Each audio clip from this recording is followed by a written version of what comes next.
بسم اللہ الرحمن الرحیم الحمدللہ رب العالمین والصلاة والسلام علی اشرف الانبیاء والمرسلین وعلی آلہ وصحبہ اجمعین اشہد ان لا الہ الا اللہ وحدہ لا شریک لہ واشہد ان محمدا عبدہ ورسولہ صلی اللہ علیہ وسلم۔ سامعین کرام، آج جس موضوع پر ہم بات کریں گے وہ موضوع ہے کہ اسلام خوشخبریاں دیتا ہے، اسلام متنفر نہیں کرتا۔ دیکھیں، ہمارے معاشرے میں مختلف قسم کے تصورات لوگوں میں رائج ہیں اسلام کے بارے میں، کہ اسلام بہت تنگ نظری پیدا کرتا ہے، اسلام بہت تنگ دین ہے، اس میں صرف نماز روزہ حج زکوٰۃ ہے، اسلام نہ ہمیں خوشیاں منانے کا حکم دیتا ہے، نہ اسلام ہمیں خوشخبریاں سنانے کا حکم دیتا ہے۔ یہ بات بالکل غلط ہے، اور ہمارے معاشرے میں کچھ ایسے لوگ جو اسلام مخالف ہیں وہ ہمارے مسلمانوں کو ورگلانے کی کوشش کرتے ہیں اور بتانے کی کوشش کرتے ہیں کہ اسلام یہ دنیا میں ایک بہت ہی نچلے درجے کا دین ہے، لیکن اگر ہم موازنہ کریں دوسرے دینوں اور اسلام کے درمیان تو اسلام سب سے بلند ترین، اس کا جو اخلاق ہے وہ سب سے بلند، اس کے جو اعمال ہیں وہ سب سے بلند، طریقہ کار سب سے بلند۔ تو یہ اسلام کی جو بشارتیں ہیں، بلکہ اسلام نے انسان کو ہر جگہ خوشخبریاں سنائیں۔ بہت کم ایسے مواقع ہیں جہاں پر اسلام نے یعنی شریعت اسلامیہ نے انسان کو تھوڑا سا ڈرایا ہے، تھوڑا سا بتایا ہے کہ یہ کام کرو گے تو یہ ہو جائے گا، اس کے بدلے میں تمہاری یہ جو ہے تمہیں نقصان ہوگا، یعنی نقصان بتایا ہے لیکن خوشخبریاں زیادہ سنائیں۔ نقصان کے معاملے میں یا نقصان کے مقابلے میں شریعت اسلامیہ نے ہمیں فوائد زیادہ بتائے ہیں۔ مثال کے طور پر اللہ رب العالمین فرماتے ہیں سورۃ النساء آیت 147 میں، ما یفعل اللہ بعذابکم ان شکرتم وآمنتم وکان اللہ شاکرا علیما۔ اللہ کیا کرے گا تمہیں عذاب دے کر اگر تم اللہ کا شکر ادا کر رہے ہو، اگر تم ایمان لے آتے ہو تو اللہ کو کیا ضرورت ہے تمہیں عذاب دینے کی؟ اللہ کسی کو عذاب نہیں دینا چاہتا، اللہ کسی پر ظلم نہیں کرتا، اللہ کسی پر ذرہ برابر بھی ظلم نہیں کرتا۔ لیکن ہم کیا سمجھتے ہیں، کئی دفعہ مسلمان یا دوسرے جو مسلمانوں کے علاوہ لوگ ہوتے ہیں وہ یہ سمجھ لیتے ہیں کہ اسلام یا اللہ لوگوں کو زبردستی عذاب دے رہا ہے، لوگوں کو زبردستی اس میں شامل کر رہا ہے۔ اللہ کو کیا ضرورت ہے کسی کو عذاب دینے کی؟ لوگ شکر ادا کر رہے ہیں، لوگ صحیح طریقے سے امن پیدا کیے ہوئے ہیں، اللہ کسی کو عذاب نہیں دینا چاہتا۔ اسلام تو خوشخبریاں سناتا ہے، بلکہ ہر جگہ پر آسانی کرنے کی کوشش کرتا ہے کہ تم یہ کر لو، یہ نہیں کر سکتے، یہ کر لو۔ مثال کے طور پر نبی کریم صلی اللہ علیہ وسلم سے روایت ہے، صحیح بخاری میں حدیث موجود ہے، 69 نمبر روایت ہے، جس میں آپ صلی اللہ علیہ وسلم نے فرمایا، یسروا ولا تعسروا وبشروا ولا تنفروا۔ لوگوں آسانیاں کرو، تنگیاں نہ کرو، لوگوں پر آسانیاں کرو، تنگیاں نہ کرو، وبشروا ولا تنفروا، لوگوں کو خوشخبریاں سناؤ اور متنفر نہ کرو۔ اس کا کیا مطلب ہے کہ ہم اگر لوگوں کو غلط طریقے سے گائیڈ کریں اسلام کے بارے میں تو اس کا یہ مطلب ہے کہ وہ شخص غلط ہے یا وہ شخص غلط گائیڈ کر رہا ہے۔ اسلامی تعلیمات کیا ہیں کہ لوگوں کو خوشخبریاں سنائی جائیں، لوگوں کو صحیح طریقے سے اسلام کا مفہوم سمجھایا جائے، لیکن اچھے طریقے سے، زبردستی نہیں، لوگوں پر ظلم و زیادتی کر کے نہیں کہ ایک شخص نماز نہیں پڑھتا اس کو ہم ماریں اور اس کو جو ہے وہ کافر قرار دے دیں اور اس کو اسلام سے خارج کر دیں۔ اسلام کا یہ رویہ ہے کہ لوگوں کو آگ سے بچانا ہے، لوگوں پر ظلم نہیں کرنا، لوگوں کو آگ سے بچانا ہے، لوگوں کو آگ میں داخل نہیں کرنا۔ لیکن ہمارے معاشرے میں کچھ لوگ اس کے برعکس کہ لوگوں کو ضرور آگ میں داخل کرنا ہے۔ کیوں؟ کس طریقے سے کرتے ہیں؟ مثال کے طور پر ایک شخص نماز نہیں پڑھتا، بھائی جو نماز نہیں پڑھتا وہ کافر ہے، فتویٰ لگا دیا۔ اب اس پر فتویٰ لگا کر ہم اسے کیا کرتے ہیں؟ اسے اپنے قریب لا رہے ہیں یا اپنے سے دور کر رہے ہیں؟ یہ فتوے لگا کر ہم اس کو اسلام سے دور کر دیتے ہیں، اپنے آپ سے کوسوں دور کر دیتے ہیں کہ وہ ہمارے قریب نہیں آ پاتا اور اسلام کو صحیح طور پر سمجھ نہیں سکتا۔ اسلام کو سمجھانے کے لیے ہم اس کو خوشخبریاں سنائیں۔ بھائی ایک کام نہیں کرتا، دو کام تو کرتا ہے، مسلمان تو ہے۔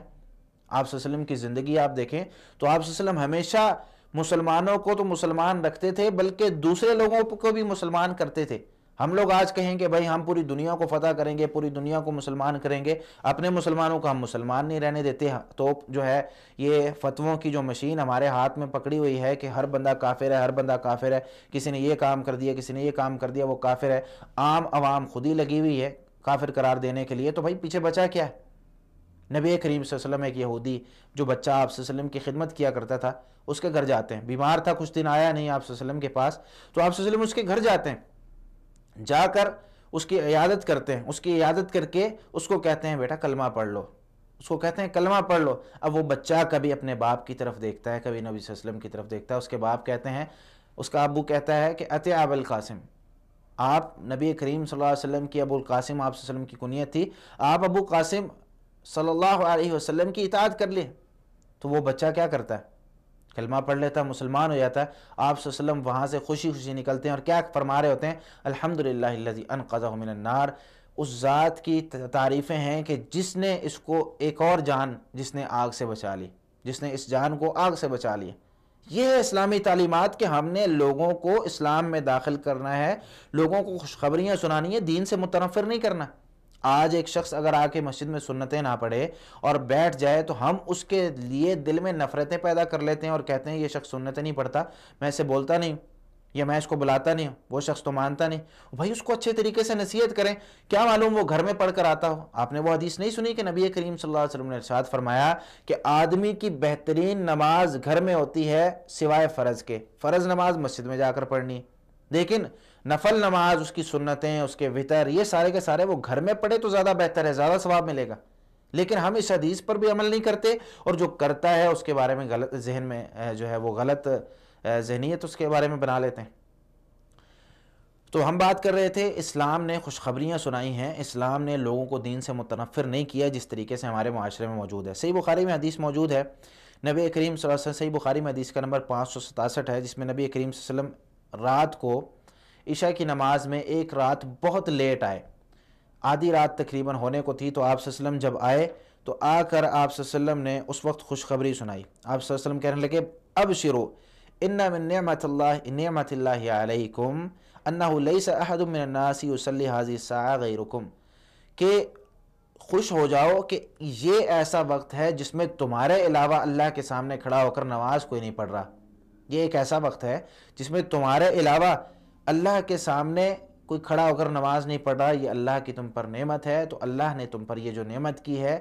کیونکہ نماز عشاء جو ہے اگر با جماعت لیٹ کی جائے، یعنی اس کی جماعت ہی لیٹ کی جائے، اگر لوگ کسی جگہ کام کرتے ہیں تو وہ کوشش کریں کہ عشاء کی نماز لیٹ پڑھا کریں، یعنی جماعت کے ساتھ سب لوگ ایک وقت متفق کر لیں کہ عشاء کی نماز کا وقت اگر 7 بجے شروع ہو رہا ہے، ہم 9 بجے پڑھیں گے۔ عشاء کی نماز کو جتنا لیٹ کیا جائے وہ زیادہ فائدہ مند اور زیادہ ثواب والا باعث ہوتا ہے، ثواب کا باعث ہوتا ہے۔ لیکن اس کا مطلب یہ نہیں کہ بندہ جماعت چھوڑ دے، جماعت اگر 7 بجے ہوتی ہے تو جماعت کے ساتھ پڑھیں، کیونکہ جماعت کے ساتھ نماز پڑھنا یہ فرض ہے، اور جماعت کے ساتھ نماز چھوڑ دینا جان بوجھ کر یہ بہت بڑا گناہ بھی ہے۔ اسی طریقے سے صحیح الجامع میں حدیث موجود ہے، نبی کریم صلی اللہ علیہ وسلم نے ارشاد فرمایا، بلکہ صحیح مسلم کی یہ روایت جس میں حدیث کا نمبر 2961 ہے، آپ صلی اللہ علیہ وسلم فرمایا فَأَبْشِرُوا وَأَمَلُّوا مَا يَسَّرَكُمْ، تم خوش ہو جاؤ اور فَوَاللَّهِ مَا الْفَقْرُ أَخْشَىٰ عَلَيْكُمْ، تم خوش ہو جاؤ، اللہ کی قسم فقیری کا مجھے تم پر ڈر نہیں ہے، وَلَكِنِّي أَخْشَىٰ عَلَيْكُمْ أَن تُبْسَطَ الدُّنْيَا عَلَيْكُمْ، مجھے ڈر اس بات کا ہے کہ دنیا تم پر کشادہ کر دی جائے گی، یعنی دنیا تمہیں اتنی ملے گی کہ تمہارے ہاتھوں میں مال ہوگا، تمہارے گھروں میں مال ہوگا، کما بسطت علی من کان قبلکم، جس طرح تم سے پہلے لوگوں پر اس کو پھیلا دیا گیا تھا، وسعت دے دی گئی تھی، فتنافسوها کما تنافسوها وتهلكکم کما اهلکتکم، تو یہ دنیا میں تم اس کے پیچھے، اس کی رنگینیوں کے پیچھے بھاگنے لگ جاؤ گے، اور اسی طریقے سے یہ دنیا تمہیں ہلاک کر دے گی جس طریقے سے اس نے تم سے پہلے لوگوں کو ہلاک کیا تھا۔ یعنی مال و دولت، یہ بہت چیزیں بہت ہمارے سامنے موجود ہوگا، ایک دور ایسا آئے گا کہ ہمارے ہاتھ میں مال ہوگا، لیکن آپ صلی اللہ علیہ وسلم نے خوشخبری سنائی ہے، اور خوشخبری سنا کر کیا فرمایا، وَأَمَلُّوا مَا يَسَّرَكُمْ، اور اللہ نے جو تم پر آسانیاں کی ہیں اسی کو جو ہے اسی پر اکتفا کرو۔ اسی طرح سنن ابو داود میں 3092 نمبر روایت ہے، جس میں نبی کریم صلی اللہ علیہ وسلم ارشاد فرماتے ہیں، ام اعلیٰ رضی اللہ تعالیٰ عنہ فرماتی ہیں، آدنی رسول اللہ صلی اللہ علیہ وسلم، میری عیادت رسول اللہ صلی اللہ علیہ وسلم نے فرمائی اور کہنے لگے ابشری یا ام الاعلیٰ، اے ام اعلیٰ خوش ہو جاؤ، کیوں؟ فَإِنَّ مَرَضَ الْمُسْلِمِ يَذْهَبُ اللَّهُ بِهِ خَطَايَاهُ، کیونکہ جب مسلمان بندہ، مومن بندہ بیمار ہوتا ہے، اللہ اس کے ذریعے اس کی غلطیاں اور کوتاہیاں، اس کے گناہ معاف کر دیتے ہیں، کما تذهب النار خبث الذهب، جس طرح کہ آگ سونے کو صاف کر دیتی ہے، جس طرح آگ پر اگر سونا صاف کیا جائے اس کی میل کچیل اس کا کالا پن ختم ہو جاتا ہے، اسی طریقے سے جب انسان مسلمان بیمار ہوتا ہے اللہ رب العالمین اس کی خطاؤں کو، اس کی غلطیوں کو معاف کر دیتے ہیں۔ اسلام نے خوشخبریاں سنائیں، اسلام نے تنگی یا تنگ نظری نہیں دی۔ جس طریقے سے ایک روایت آپ نے کئی مرتبہ یہ سنی بھی ہوگی کہ ایک اعرابی دیہاتی صحابی مسجد نبوی میں آتے ہیں، نبی صلی اللہ علیہ وسلم کی مسجد میں، اور مسجد نبوی میں آ کر وہ پیشاب کر دیتے ہیں، ایک کونے پر بیٹھ کر پیشاب کرنا شروع کر دیا۔ صحابہ کرام دوڑتے ہوئے اس کی طرف دوڑ رہے ہیں کہ اس کو روکیں، کس طریقے سے نبی صلی اللہ علیہ وسلم کی مسجد ہے، مسجد نبوی میں پیشاب کر رہا ہے بیٹھ کر، یہ اتنی بڑی، اور مسلمانوں کے ہاں یہ واقعی بہت بڑی بات ہے، اس سے کوئی بڑی بات ہو نہیں سکتی، لیکن وہاں پر بھی آپ صلی اللہ علیہ وسلم نے کیا فرمایا؟ صحابہ کرام کو روک دیا۔ اب صحابہ کرام کو روک کر آپ صلی اللہ علیہ وسلم کیا فرماتے ہیں؟ انکم بعثتم فانما بعثتم میسرین ولم تبعثوا معسرین، کہ تمہیں دنیا میں آسانی کرنے والا بنا کر بھیجا گیا ہے، تمہیں اس لیے نہیں بھیجا گیا کہ لوگوں پر تنگیاں کرو۔ آپ صلی اللہ علیہ وسلم نے پانی کا ایک ڈول منگوایا، پانی کی ایک بالٹی منگوا کر اس پر، کیونکہ مسجدیں کچی تھی، اس پر بہا دی، صاف کر دیا، اور اس صحابی کو سمجھا دیا کہ مسجدیں اس لیے نہیں بنائی گئی، مسجدیں اللہ کے ذکر کے لیے ہیں، مسجدیں تلاوت قرآن کے لیے ہیں، مسجدیں اس لیے بنائی گئی ہیں کہ اس میں اللہ کو یاد کیا جائے۔ اب یہ دیکھیں ایک بہت بڑا سبق ہے ہمارے لیے کہ ایک اتنا بڑا گناہ کیا جسے ہم گناہ کہہ سکتے ہیں، ہمارے معاشرے میں اگر کوئی کہے ہم اس کو گناہ بھی کہیں گے، ہمارے معاشرے میں اگر کہے تو ہم اس شخص کو قتل کرنے کے درپے ہوں گے کہ مسجد نبوی میں پیشاب کر دیا اس نے بیٹھ کر یہ شخص۔ لیکن آج ہمارے پاس وہ دوسرا آپشن موجود نہیں ہے کہ ہو سکتا ہے اس شخص کو پتہ نہ ہو سکتا ہے یہ جاہل ہو سکتا ہے اسے بھول گیا ہو، انسان ہے، انسان بھول جاتا ہے کہ کسی شخص پر اگر کہیں چارٹ لگا ہوا ہے کہ یہاں یہ کام کرنا منع ہے، یہاں بیٹھنا منع ہے، یہاں جی فلاں شخص کی جگہ ہے، اب ایک کرسی پر ایک چارٹ لگا ہوا ہے جس پر لکھا ہوا ہے کہ یہ فلاں شخص کی کرسی ہے، یہاں بیٹھنا منع ہے، اب کسی شخص نے نہیں دیکھا، وہ آ کر بیٹھ گیا، تو ہم اسے جا کر اگر پیار سے کہہ دیں پیارے بھائی یہ کرسی فلاں شخص کی ہے، اس کے لیے حجز تھی، اس کے لیے یہ بک تھی، آپ اس سے اٹھ جائیں، فلاں جگہ پر جا کر بیٹھ جائیں، تو وہ شخص اٹھ جائے گا۔ اگر وہ نہیں اٹھتا تو اسے دلیل کے طور پر دکھا دیں کہ بھئی پہلے سے یہ لکھا ہوا تھا، آپ کو پتہ نہیں چلا، تو وہ اٹھ جائے گا۔ اگر پھر بھی نہیں اٹھتا، وہ برے اخلاق سے بات کرتا ہے، تو پھر اس کے بعد کوئی دوسرے آپشن موجود ہوتے ہیں، لیکن ہمارا پہلا تیر ہی اتنا سخت ہو کہ ہم اس کے بارے میں بات کرتے ہوئے بس پہلی دفعہ ہی ہم اپنی منہ سے، اپنی زبان سے یہ بات کریں کہ بھئی تو یہاں بیٹھا ہے تو بیٹھا کیوں، تو نے یہ کام کیا ہے تو کیا کیوں۔ بھئی بندہ جاہل ہو سکتا ہے، اس کو علم، اس کو دین کا پتہ نہیں ہے، یا اس کو کسی ایسی بات کا علم ہے، یا کوئی ایسی چیز ہے اس کے ذہن میں جو آپ کے پاس موجود نہیں ہے، آپ کو علم نہیں ہے، وہ آپ کو بعد میں بتایا تو آپ ٹھنڈے ہو جاتے ہیں۔ لیکن اگر ہم پہلے ابتدا میں ہی اپنا غصہ کنٹرول کر لیں، اپنے جذبات کو کنٹرول کر کر بات کریں تو بات قابو میں آ سکتی۔ 80% لڑائیاں ہمارے معاشرے میں اسی وجہ سے ہوتی ہیں کہ ہم بات کرتے ہوئے غصہ اپنے اندر لے آتے ہیں، بات کرنے کا ہمارا انداز مختلف ہوتا ہے، بات کرنے کا ہمارا طریقہ کار مختلف ہوتا ہے، حالانکہ اسلام نے اس جگہ پر سختی نہیں کی ہوتی، لیکن ہم بہت سختی کر رہے ہوتے ہیں۔ اب سر پہ ٹوپی رکھنے کا مسئلہ ہے، یہ سر پر ٹوپی رکھنے کا مسئلہ یہ کوئی اسلام کے ایسا حکم نہیں ہے کہ جس کا اسلام نے حکم دیا ہو اور کہا ہو کہ جو شخص ٹوپی نہیں پہنے گا وہ گناہ گار ہے، لیکن ہمارے معاشرے میں اگر کوئی شخص ٹوپی نہیں پہنتا، سر ننگا رکھتا ہے، تو ہم اس کے بارے میں عجیب سی باتیں کرتے ہیں۔ نبی کریم صلی اللہ علیہ وسلم کی سنت ہے ٹوپی رکھنا، لیکن سنتوں میں فرق ہوتا ہے، ایک سنت ایسی ہے جس کا آپ صلی اللہ علیہ وسلم نے حکم دیا ہے، اور اس کے بعد پھر آپ صلی اللہ علیہ وسلم نے فرمایا ٹھیک ہے کبھی کر لیا کرو کبھی نہ کیا کرو، جیسے مسواک ہے۔ اب مسواک کوئی شخص اگر کر رہا ہے، آپ صلی اللہ علیہ وسلم نے حکم دیا، فرمایا لولا ان اشق علی امتی لامرتهم بالسواک، ایک روایت میں عند کل صلاۃ، ایک روایت میں عند کل وضوء، اگر میں اپنی امت پر مشقت نہ سمجھتا ہر نماز کے وقت یا ہر وضو کے وقت اس کو مسواک کا حکم دیتا۔ اب اس درجے کی حدیث موجود ہے۔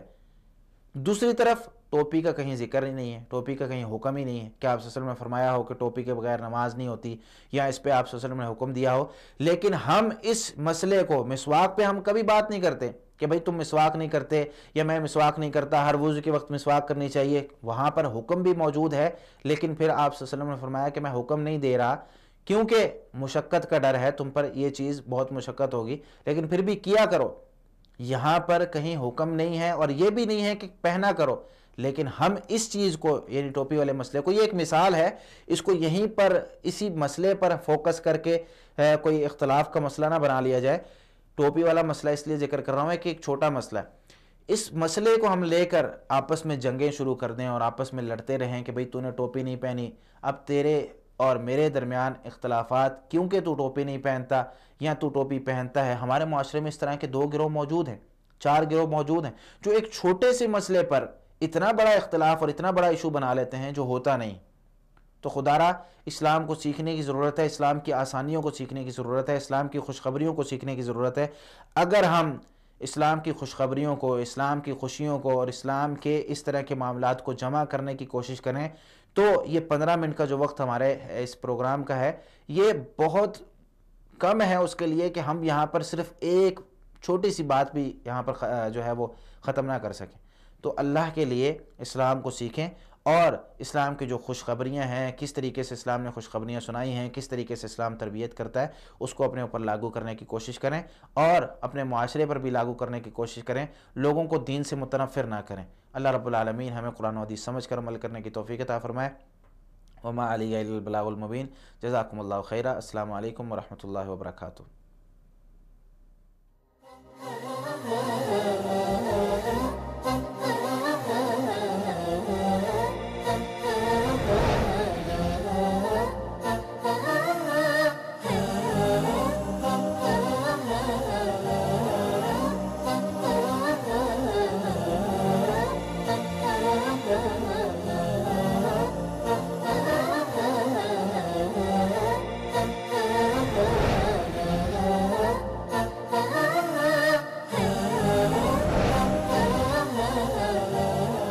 مثال اردو